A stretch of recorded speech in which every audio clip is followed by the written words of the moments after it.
I'm John Wilson. Welcome to Owned and Operated. Twice a week, we talk about home service businesses, and if you're a home service entrepreneur, then this is going to be the show for you. We talk about our own business in residential plumbing, HVAC, and electric, and we also talk about business models that we just find interesting. Let's get into it.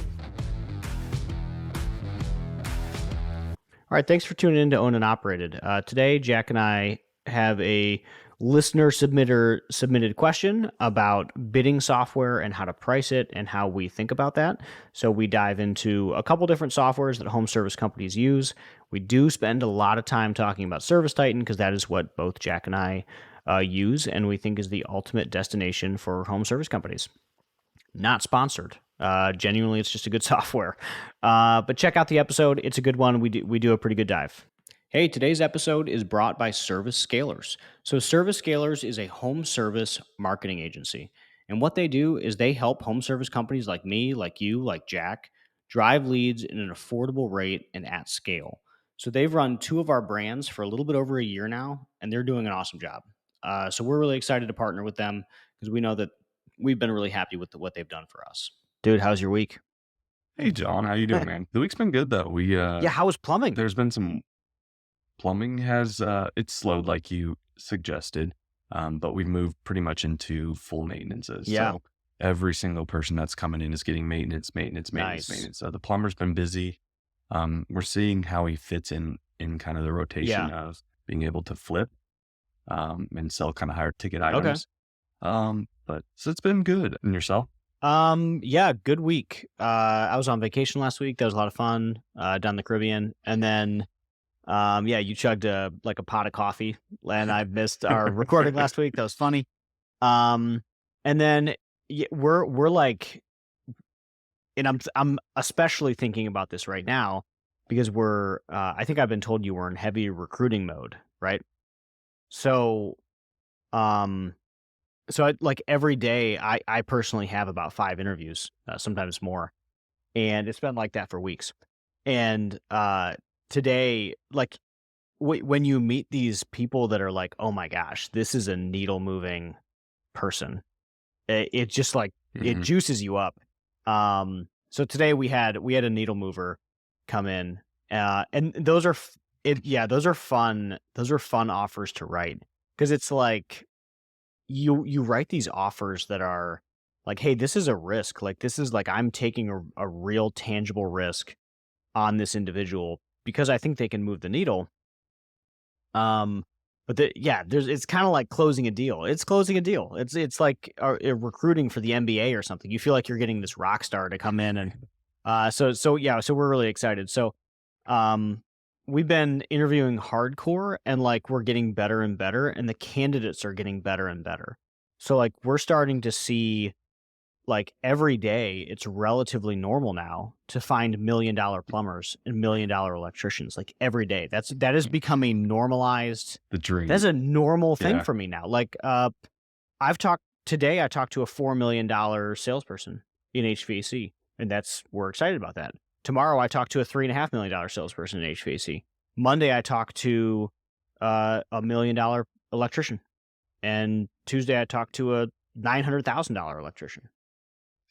And how are you driving this kind of recruiting traffic, right? Because we've talked about this before. There's your demand side of the revenue generation, right? You have to give those guys the leads that they need to actually perform that. But then you still need that rock star. Yeah. How are you getting those rock stars? So we expanded how much we interview. We hired a second recruiter and we made it a real part of our business. So the recruitment became a commission sales role. So now they're incentivized and they're commissioned to get people in the door. There's 2 of them. We might even get a third in the next couple months. And their whole job is to load down the schedule with interviews. We're expecting 25 interviews a week. Out of those 25 interviews a week, we're probably only going to hire 3 to 5. But those 3 to 5, because we're seeing so much volume of candidates, those 3 to 5 are going to be the best 3 to 5 that is out there for that given role. So each week, every Monday at 9 a.m., I sit down with recruitment. Here's the focus of the week. This week was HVAC service and an install manager. So like, go out, get those roles done. We're gonna push as hard as we can on getting those roles done. And then they just chase it down, load down the schedule. Gosh, that's awesome. It's crazy. That's so exciting. It's crazy. Yeah. I mean, it feels like that feeling when you hire someone really good feels so good too. It's almost like a little rush. Yeah. To get someone good inside the door who you know is just going to actually, like you said, move the needle. Move the needle. Yeah. So. Yeah. Oh, that's fun. Yeah. We're doing the same. So we're looking for service manager for that one where the deal that we're doing that's about 60 miles away. Sure. So we're looking for someone because we want to be a step ahead when we walk in the door, having someone that can help do that transition right out the gate. Yeah. So we have some pretty good candidates that come in. Just Indeed, though, we're not driving 25 interviews a week, but still we got 5 or 6. Which most of those 25 ex-business owners, most of that 25 is Indeed right now. Like we're adding more stuff to it. We're adding like counter days. We're adding all this other stuff, but those 25 are Indeed. Or a lot of referrals. The market's changed. Yeah. Yeah. Market's changed. Referrals are always my favorite. The market's changed. The labor market's changed. But like February of last year, you could not get anybody even to get in the door. Totally. And now you're getting actual people who are driving traffic. So well, and what we're finding is like we're getting a lot of like private equity dropouts, like very high performers that were in a business that got acquired and they absolutely hate it. And these guys are like freaking rock stars. Like the $4 million comfort advisor. We've gotten several of them that were in businesses that were acquired and they hate the acquirer. It's just been a bad fit for them. Yep. So we're seeing that a lot, and we're seeing a lot of layoffs like this, or companies can't keep their guys busy. So like I talked to $1 million electrician. Yeah. I talked to $1 million electrician yesterday. Like $1 million electrician. If there was anybody I'd be keeping busy, it's that guy. Right? It's the one guy that's actually driving. Yeah. Like this guy's driving all their value. And I know this company. They only have like 2 electricians, and I bet the other one's not. And he's getting 20 hours a week. So we're seeing a ton of that where these companies like, they're just not keeping their guys busy. So, they're looking like crazy. But yeah, right now, like if you're growing and if you're building and if you're doing all the right stuff, if you're driving leads, like there are some rock stars out there that aren't getting hours at their current workplace. And it's like a good moment. I've never had a recruiting environment like this before. Yeah. No, I'd agree. We've seen the same exact thing. It's one is the service manager we're looking for. Yep. And the ones that we've been seeing are certain franchises who've gone in, bought out a company, laid off the old owner. Yep. So they know how to run businesses, which is a good starting point. But where we have a series of interviews this week, and then what we have also seen is people just not been able to keep their employees busy. Totally. So yeah, it's been tough. Yeah, it's been a while. Yeah. All right. So today we're talking, this was a user or like a listener generated topic, was softwares. Yeah. And so we think that there's some value in going through just kind of tech stack, and just average. And this goes across, I mean, obviously we have experience in service bases like plumbing, HVAC, electrical, but I know that you can use these for other services as well, roofing, siding, the whole nine. Yeah. So I've heard of people using these all the time. So, I mean, the most obvious place to start, and I don't know if you'd agree, is probably your CRM system. Yep. Let's do it. So we know the big one, and we've already talked that we are on differing sides of this. So the CRM system is going to be how you dispatch, how you manage your client list, everything like that. So there's a third-party apps that carry it. So QuickBooks has it, Square has it built internally into their kind of payment processing systems. You have FieldPiece Pro, House Call, ServiceTitan, Jobber. House Call is a big one. Jobber. Yeah, people seem to really get into Jobber and House Call as like viable options under ServiceTitan. We started off with Razor Sync, which was just kind of a very small one, but did an all right job. And so where did you start is kind of a great question. Yeah. So like 10 years ago, we didn't have a CRM. That wasn't really a thing. Like, I bet I could find pictures. We used to use a whiteboard up on the wall. Like, I sound like such a boomer, but like I came. Did you fax people too? Yes, we did. We actually did. And we had, so like I'll walk you through our tech stack. So like what would happen is you walk through the front door and there was one call taker, and like across from the call taker would be a whiteboard that was written like the technician, the name, Monday, Tuesday, Wednesday, whatever, and then the tech on the left side. And it was color coded in dry erase marker for like what type of work it was. So AC work, plumbing work, heating work. And I've come such a far way. Yeah. And like that was it. I actually held my first State of the Wilson in front of that back in 2016, which was like we had like 7 or 8 people, and it was like, hey, we're gonna go paperless, and here's how we're gonna do it. And I have a picture of that from like a long time ago. But so we had that. We had a fax machine right next to it, and then right next to that we had a three dot matrix printer where it printed out on like white, yellow, and red paper, and that was the physical work order that you'd take to the job. You'd write it up by hand. You'd go fill out your paper time cards. And so which one was your first though? So you had to, did you go straight into ServiceTitan, or did you pick a, kind of bounce around for a little bit? Yeah, it's like, it was so long ago. I feel like there was one other one called CS2, but I think that was just pricing. I don't think we actually used that to like dispatch or anything. So I think we went straight in. That's wild. Oh my gosh. That must have been nice. I mean, that kind of conversion straight into ServiceTitan. Yeah. And like right out the gate. Did they at least give you legacy pricing, like the grandfather you into cheaper pricing? So I mean, the one downside to ServiceTitan from somebody who's just switched is the price. I mean, you pay a flat rate fee or a monthly fee that some of these other companies charge you. ServiceTitan charges you per managed tech. Yeah. So what that means is every tech you get, you have to pay $300-400 per month, and it adds up quickly. However, the value that it drives on the back end is amazing. They're just data tracking, true CRM, and being able to manage employees and how they're going. I've never used Jobber. I haven't used any of the other ones than RazorSync. Yeah. But the switch from a kind of mediocre, low level, but cheap, to, I mean, it was night and day. Yeah. Though I do miss the low cost of, I think we're paying $2,400 a year with RazorSync. Yeah. And we're probably getting up to $2,400 every other month. Yeah. On ServiceTitan. So 100%. That's the true downside. 100%. And I think, anytime I think we'll talk about the other ones. We're a ServiceTitan user. So we've been on ServiceTitan since 2017. So that probably was the very first one that we went on. And we left ServiceTitan back in 2019 for about 6 months and came back because like we moved to Field Edge, which was really rough at the time. And it was cheaper. We did it for cost, which was not the right reason.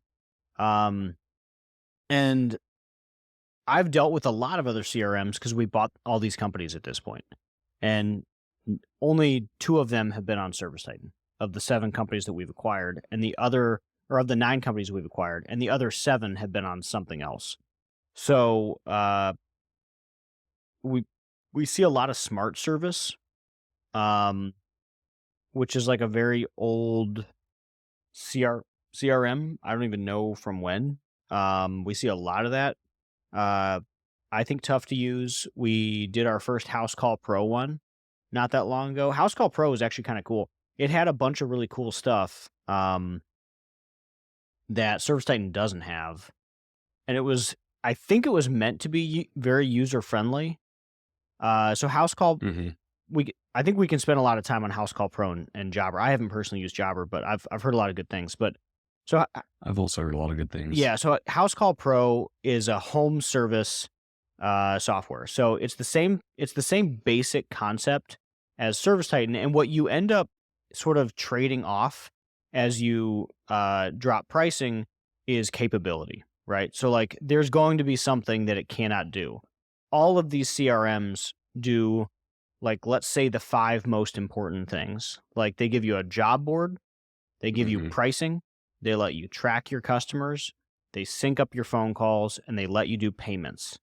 Like, the 5 most important things that run your business day to day. Any software in the field trades is going to do those things for you. What you get, the bigger you get, is data. Like, more and more data, like more robust reporting. Yeah, and just to touch on that. So I think when we were using RazorSync, we had RazorSync, we had GitHearth for quoting. We had like 6 different softwares that we were using individually, which, ServiceTitan does all of them singularly. So we didn't have to like jump between this nightmare of a smorgasbord of apps. And then on top of it, I would run like 3 or 4 Excel spreadsheets to track certain items and then pull reports and then modify those reports in the macro. And it was a nightmare. ServiceTitan just does it all for you, which has been really nice. So for example, commissions, right? So commissions, ServiceTitan handles your commissions for you. It handles your time cards for you. That wasn't the case in RazorSync. So you do get a cost benefit analysis of switching over to that if you actually use it. But the one thing I will say about ServiceTitan is you need to have, it's like a new phone. You need to put all the data in there. You need to set it up, and it takes time. Yeah. But once it's there, it's like, it has all the capabilities. Yeah. You just have to get to that point. Yeah. And I think it's I think you just sort of, if you didn't say it, you were like right up against it. It's a big software. So the way we use ServiceTitan is probably very different from how you use ServiceTitan. 100%. Because we have, like, there's more people. So it's sort of like the bigger the team, the more robustly you can use it.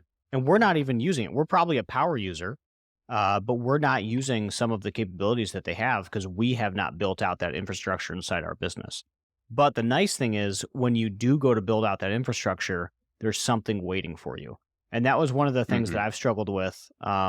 We tried to use House Call Pro in an acquisition earlier this year, and I think it's a really great solution for like a $1 to $3 million business. But the moment you need more, it's really tough. Like I couldn't get reporting. Like I literally could not get it. I couldn't figure out how to do it. I called tech support. They wouldn't, like, I couldn't just get a clean revenue report by like invoice type or by anything other than like, here's total dollars. And like, that's not a very complicated, in my mind, like that's not a very complicated need of just like, hey, how many water heaters did I put in, right? Or how many panels did I install? And so that's where the tricky part comes in though, right? Is you have to set it up to have all those individual job types and all those individual business units and all those individuals so that you can start pulling those reports. And so from what I've seen on the other software, they just don't have it. They have just a gross, and that's it. Which once again, like you said, 1 to 3 is not bad. You might look at that. You could pull the spreadsheet, you could search water heaters, you could extrapolate that out or take that out and do it all in Excel. But the speed at which you need to do that as you grow, you don't have the time to start building your own macros every Tuesday. It's cheaper just to go in and buy the software. Yeah. So a lot of I get asked the question all the time of, hey, how quick should we get onto ServiceTitan? And my main feedback on that is like, why would you want to switch twice? and most people are like, hey, the price, like, it's really expensive. And I'm like, absolutely. But like, what else is expensive? Right. So like, to me, we see ServiceTitan as the same as like, hey, I onboarded a technician and I have to give him a truck. This is the same problem. Like, that's a $500-800 payment, whatever it is. ServiceTitan's a $200 to $300 payment, like whatever it is per user. So that's how we see it. And from my perspective, the cost on a 1-man or 2-man show is the same cost per person that I have in an 80 truck operation, which is like, if you're driving the appropriate revenue per tech and if you're driving the appropriate gross margin per tech, you should be calculating that in the same way you'd be calculating in a truck payment or a fuel or anything else that you do on a per individual basis. Because there's a very real cost in time and focus of switching CRMs, and trying to save like 10 grand over the course of 2 years so you can get a cheaper CRM, to me, is just like, we're missing the forest through the trees. No, I see it. My thought is always, my thought on it's always you're getting so much less value, right? So the value proposition from ServiceTitan is that when you have 80 employees, you can run a quick report and get that average order value, you can get all the data, right? When you have 2 employees, you know what it is, right? It's you and 2 other guys who meet every morning in your garage, right? Yeah. I think you're missing the compounding, though, of like what you build. Like at this point, like, yeah, we pay a lot of money for ServiceTitan, but also the amount of money that we have put into ServiceTitan, like in real direct dollars, in systems that we built out, in workflows that we built out, in processes that we've designed inside and using ServiceTitan, those are completely different on any other software. And if you have to remake those every time you switch so you can save a few dollars, you're spending way more than you would have just spent on the software. Like how you handle, dispatch is totally different. How you train on it is totally different. So you have to design new training programs. How you pick up the phone is different. Scripting, notes, job booking, like everything is different. So having to like restart the cycle of training is just like distracting the team. I was thinking about this with Chris Hoffman. They were not on ServiceTitan. I don't remember what they were using, but they just switched over to ServiceTitan. And I'm trying to imagine switching at his level. Like they have millions of dollars of labor probably into building out systems for their previous software, which is crazy to me. And like, we're probably not very far off pretty soon. It's one of those questions of how much value and how much is that worth early on. My curiosity, right, is it's always such a difficult choice in the early stages of when you have limited capital, what you want to spend it on. And that $10,000, makes a huge difference. And so I don't know, I don't know what the answer is. I don't think that it's wrong to start off with something else, especially one of these really great softwares. I've seen, recently 1.6, 2.1, $2.3 million companies that are running off of QuickBooks Pro with their QuickBooks CRM system. So, it's possible to get to that point, and the switch there isn't that hard, but you do have a good, counterpoint that is it better to, at some point when you can afford that, or when you're on the verge of being able to afford that, you do take that leap, because you can only get so big on those, at least I'll call them tier D CRMs. And then it really does start to cause you pain. And then when you do switch, it does cost you money. So, yeah. Yeah. And it costs you a lot more than just like direct dollars. So I liked something that we've really tried to focus on, and I've done it wrong plenty of times, is like, what is the best thing? Like, it's a begin with the end in mind. Like, where am I going to be? So if you're going to be a big business, then you're going to be on ServiceTitan. Like that's the only current viable option above a certain point in the trades. So like, why not just start there? No, I'll agree. If you have any aspirations for growth, you should be switching to ServiceTitan. If you are, 1 to 3, I think that's kind of the key. Under 1, if you're just trying to get your feet off the ground, you don't want to drop, that $10,000. I don't think it's that hard to switch at 1. You don't really have that much. You're not pulling all that data.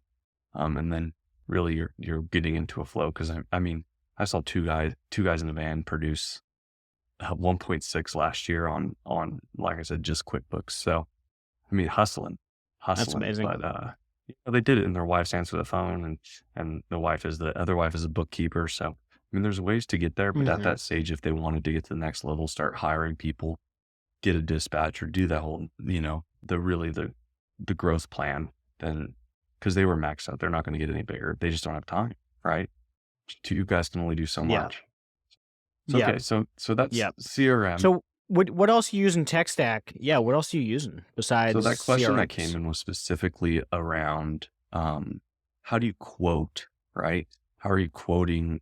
So Yeah. Okay. ServiceTitan has its Sure. own quoting system. That's what we were using for a while. We were using GitHearth, which is Yeah.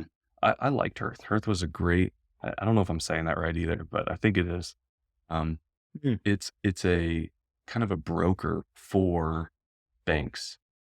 And so what it does is it allows you to pre-qualify people, allows you to send them a quote, and then it shops it out to like 30 banks or something.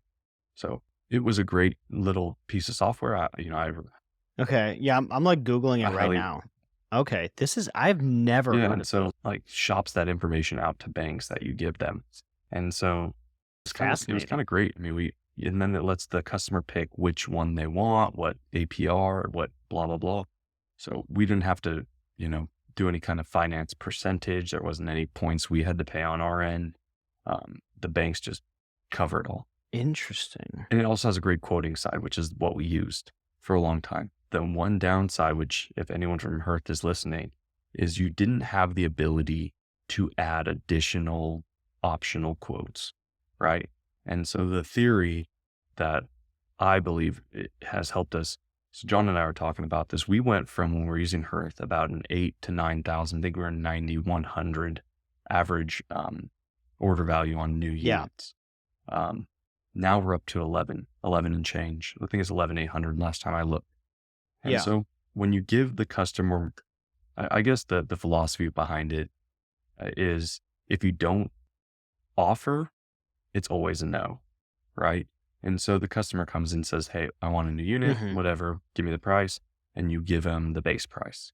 When you give them the base price, you never give them the opportunity to have the option to go with a CR16 or a CR17 or an inverter or any other options or IAQ or duct cleaning or whatever. And so when you do that switch to a different software, so we moved to PriceBook Plus, which has been a great software, and I'll screen share in a second. It's very easy. The CA, or I'm calling a project manager, she is able to build a quote in less than 10 minutes. That is actually 5 quotes, and then presents that to the customer. They get 5 different quotes on, 5 options. And what we find is people generally don't like to pick the cheapest. They pick somewhere in the middle, maybe the second one or the third one, which drives up average order value. Let me share that for anyone watching. Yeah.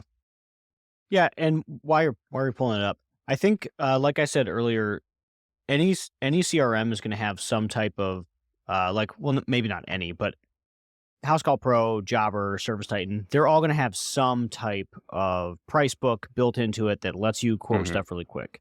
Because we've never done an episode on pricing, but like flat rate pricing is the only way to go. Like, so you have to have a book. It has to be 200 to 300 items long. You have to be able to quickly present price. You have to be able to present price on the spot to the homeowner, complete the job, get paid. So too about that's how the PriceBook. model needs to work. So by the way, I'm not getting any money from PriceBook Plus. I really like the stuff.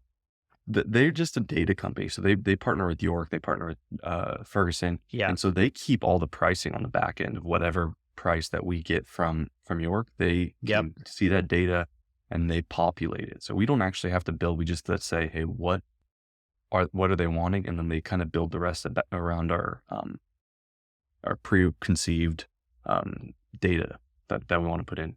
So like, can you see my screen? What does PriceBook Pro? Yeah, I can. What does PriceBook Pro cost? So we work with M&A Supply here in Nashville. They're a smaller family-owned company. They have some kind of deal with PriceBook Plus that we got the first year free. I think it cost us though, I want to say like $3,000-4,000, and it was all covered. So I know that they have these deals with different supply warehouses that you can go in and you can say, hey, can you use some of either my co-op money or whatever and put it towards this? And they will. So it's free for the first year, but it costs us, I think, $2,800 next year or something like that. But yeah, you can see. $2,800 a year? What? Is that per user? Or? We have one user. I mean, we just have a general. I don't know if I'm going to get in trouble for saying that, but yeah, I mean, I'm guessing maybe if you have more CA I think it wasn't, we didn't pay more per user. You pay more per line. So we are selling York through this. We also sell Train and Goodman. If we wanted to have Goodman in here and we wanted to have Train in here, it was 28, 28, 28. Interesting. Right, all right. Yeah, I was talking to someone else today about truck replenishment, and they talked about how, well, maybe that's different from Pricebook Pro. Is Pricebook Pro the same as Pricebook Plus? I think it's different. I don't know. Okay. So they were talking about how Pricebook Pro helped with like truck I thought Pricebook Pro was what a ServiceTitan offered. Is that not it? Oh, so this isn't ServiceTitan. This is a third party. The API into ServiceTitan. And so when you book jobs through here, like it goes in there. But yeah, you can, I'm going to subscribe share in a second, but you can see it does good, better, best, premium. And so a lot of times we get, we offer a good and someone picks a better, right? And then you see that price jump up. You can, there's even a basic in here too. So even price between basic and, better is $4,000. It also APIs with our, financing with it, whether it's Wells Fargo, Synchrony, whoever you use. And then you can put the plans in there and it automatically shows the customer their monthly cost if they were to finance it. So there's a bunch of stuff like that you can do. You can add, if it's an upstairs unit, you can add fees for that so that it's really streamlined. You see there's accessories, none are selected, but you can put accessories, you can put duct cleanings, you can put whatever you want in here. And it makes it really easy to change on the fly. So, that's been huge for us. I mean, $2,000 on an average order ticket is, it's a big deal. Yeah. Yeah. That's huge. Why not put that into your CRM as like just a part of what you're doing? We tried the ServiceTitan and maybe we tried it incorrectly. But we had to go in and we had to build individual quotes. So we'd have to build 5 quotes in ServiceTitan.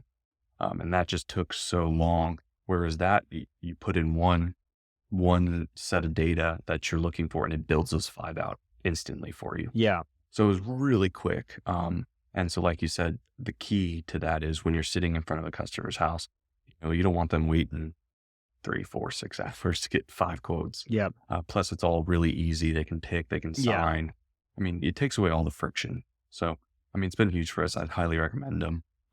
But it wasn't something that we were able to really do until we got to a point where, once again, we were using ServiceTitan. We had the ability to take the time to go put in the data so that on the back end, it populated correctly.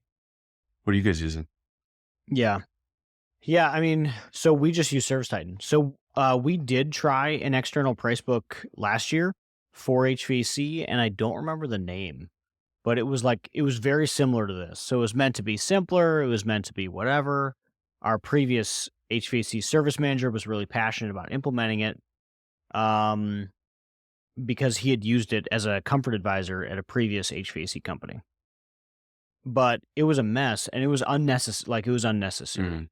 So we had put in all this time into trying to figure it out. And it's like, really, we just, in our position, and yours is likely different, but like in ours, it was just like all we actually had to do was learn how to use ServiceTitan. So I truly do wonder if that's what we have to do. If this isn't unnecessary, like if you can build a form or a template or something where you can just slap it in and go. You can build a template to do. Yeah, you can build a template to do what you're describing. That's what we do.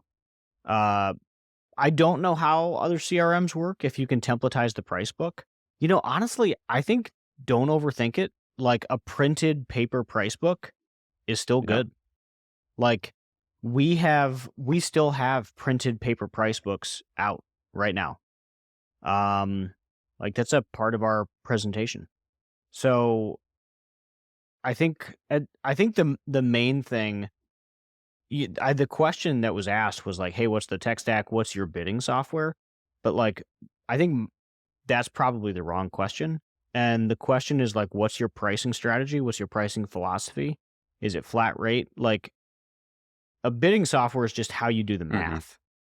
And like, that can be in Excel, that can be in anything. I think the much more important thing that you need to dial down is how are we actually pricing? And how are we going to present that price? And it can be on paper. for as far as anybody cares. That's much more important to me than like what tech stack are you using to present it. Yeah, I mean, I thought it was more so what. I mean, we could probably pull it up. Well, I don't, I don't remember the specific verbiage. Yeah, I don't think it matters. I think we covered probably the important stuff. So I hope that helped a little bit. So ServiceTitan, House Call Pro, Jobber, all good options. Most every company out there that is large, I'd say like above 5 million, has moved or is moving over to ServiceTitan just because there's not really another good option out there. Um, and ServiceTitan will cover pretty much every industry out there. You can go on their website, check it Yeah. out. But they cover roofing, they cover commercial, they even cover new construction and stuff I now. saw that recently. Yeah. And is there any other software that you use outside of the ServiceTitan umbrella that you absolutely love that you want to plug here? Because I mean, I think that there's some other ones out there that are killers. Yeah. So my philosophy, and I'm very stubborn about this, we're like very stubborn. So what inevitably happens is when you succeed in your business and you grow, when you do the thing you know you're going to do, every new piece of information is so hard to train on. And it has to get disseminated out. And every different login and every different thing that gets put onto the iPads and every different training module is drag to the business. So we are very deliberate that if it's not like, we want you to have access to Good Leap financing, ServiceTitan, and Slack. And like, we don't care about anything else because that is all that you want and need to have access to do your job. Because we've tried adding other things, but like, it's just really hard. Like when the average team size is 25 people and like you add this new little thing, oh, we're going to add this for this. And oh, we're going to add this for this thing. And oh, over here, here's this thing that like this perfect little SaaS that fits our needs exactly. It's just so confusing and it's so hard to train on. It's so hard to scale. So like simplicity really becomes more important than like getting those little tiny things solved. From my perspective, fair. Other people may disagree. That's the trajectory of a business, right? It grows, and it kind of inflates, and then it gets to a point where it goes, oh, we are too inflated, and let's go back to simple. And then you drive back down to a simple kind of. Yeah. And that would be kind of along the same lines. I mean, that's the last year of my life has been like simplifying the business as much as possible. Like, hey, why are we multi-location? We really should be one. Why are we multi-brand? We really should be one. Why do we have like this system over here for compensation and this one over here? Let's just make it one. So like anything that you do to like slightly complicate it, it probably doesn't seem like a lot right now, but like run that out a couple years and like it's really hard to train on. It's really hard to keep going. It's really hard to like run disparate systems. It just creates drag. So I am very stubborn about like, I want the least amount of things on someone's iPad. Yeah. I think the only extra one that we have that you don't have is, Drive. We have Drive on everyone's iPad, Google Drive. And we use Google Drive to get people everything that they need, any kind of outside of Slack. They can keep all the files and all the brochures and pamphlets on this, and this. Yeah. So that's been nice. But yeah, I'm with you on that one. Like I said, we were running 6 softwares. Yeah, we actually use ServiceTitan Forms for that. I knew there was something to do. So yeah, someone told me the other day that the ServiceTitan actually has a pretty decent chat function too. So you can get rid of Slack. And I said, I kind of like Slack. What's your thoughts there? Have you tried the service? Yeah, Titan chat. We're using Slack. Yeah, we haven't tried it. Yeah, we're using Slack for the moment. But like we're trying to get more stuff off of Slack. So like some of our communication, like task management, used to be Slack. Now it's on ServiceTitan. Our daily truck replenishments, that's going from Slack to ServiceTitan. So like really we're like an ideal scenario is that our team never has to leave one app. That would be perfect scenario for us. No, I agree. And I think that's the way to go. is to drive it all there. It's just, once again, it's the learning, building, and then once it's implemented, it kind of sticks around, and that's how you scale. So I'm on board. Kind of. Yeah. Once you hit 1 million. Yeah. Anyway. Yeah. I feel like we got somewhere with tech stack. So we try to keep ours pretty tight. It's been more complicated in the past, but really like simplicity is the name of the game for us right now. Yeah. And the worst part, I think, of the inflated tech stack that we end up seeing is, that 2,000, it's free this first year, but next year it's going to cost us 2,800. And then we add another line, it's another 2,800. And then you have ServiceTitan at 10, 12, 15, 20,000. And then you add price, blah, blah, blah. And you know, that creeps up on you real quick too, until you realize that you have a recurring monthly. Well, and indirect costs of like the indirect costs of whose labor is going to go into it to keep them two disparate price systems updated to make sure that they're always matching. I don't know. It's a lot. It's a drag. Yeah, definitely agree. Well, that's awesome. I'm glad that we aren't that far off of, at least idealistically, what you guys are. You know, so there's no difference between a 3 and a 20. Yeah. At the end of the day, it sounds like the goal is kind of the same. It's maybe 1 or 2, 3 softwares, and then keep it simple. Keep it simple. Yep. Yeah. We even, I refused to change financing companies for about a year and a half because it made me download a new app. Like, that's how stubborn I am about it. But I am convinced, and I can never be unconvinced, that this is the right move. Because I'm like, every time someone tries to do this like little niche problem solving thing of like, oh, hey, I found this thing, we can do this thing. I'm like, yeah, this might work for your team at 5 people, but like, let's run this out 6 months. How does this work for the rest of the company? How does this impact 138 people? In 2 years, how does this impact 250? Exactly, right? The key is you're not building for yourself. You're not building for the team. You're building for the future team, right? There's 5 of you now. Is this going to work with 20? Is this going to work with 30? Is this going to work, 2 years when you leave and someone else comes in? Are you going to maintain this? So it's huge. All right. Well, that was a good episode. Today we talked about tech stack. Twice a week, we're here talking about home server stuff. Leave us if you guys want to hear something specific, we are open to topics. So we'd love to hear from you. Yeah, heck yeah. Awesome, guys. Thanks for tuning in to Owned and Operated, the podcast for home service entrepreneurs. If you enjoyed today's episode, please hit the like button and subscribe to the podcast. If you have any questions or topics you'd like us to cover, feel free to reach out. You can find me on Twitter at @WilsonCompanies. I'll see you next time.